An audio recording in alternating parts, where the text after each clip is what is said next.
very dangerous commute home. A storm hitting in the east, another one about to hit in the west. And in the south tonight, multiple tornadoes, the pictures just coming in.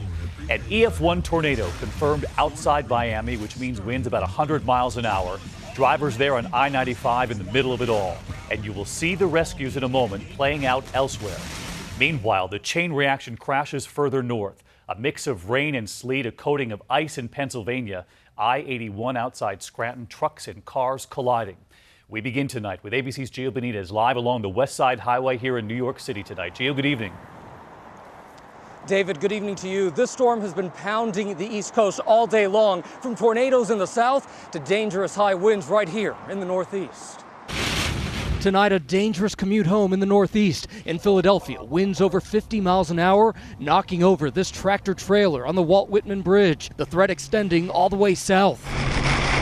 A violent tornado captured on camera in Pompano Beach, Florida. Watch as this driver approaches a massive twister. The street becomes an obstacle course. Security cameras catching the storm move in. Planters and debris becoming projectiles, even destroying that security gate.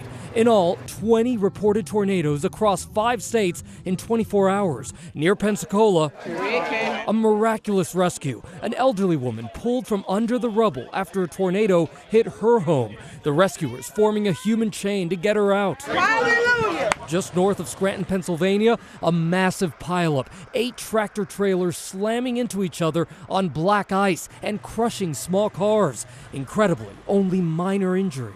I'm all shaken up, but from what I've seen, it's a miracle. And further north in Rochester, New York, whiteout, nearly 18 inches of snow, making for a harrowing commute. Horrible. The way it's coming down now, fishtailing all the way down. In the air over the past 24 hours, more than 2,500 flights canceled and counting. More than 200 people stranded at the Philly airport, including a high school band from Michigan spending the night at the terminal. And David, you can still see it. The wind is still gusting here in New York. But the real concern tonight is flooding. And when temperatures drop, icy roads. And of course, as you know, that is what causes all of those accidents, David. Yeah, because it's so difficult to tell. Gio Benitez, thanks. Let's get right to Rob, watching storms on both sides of this country tonight.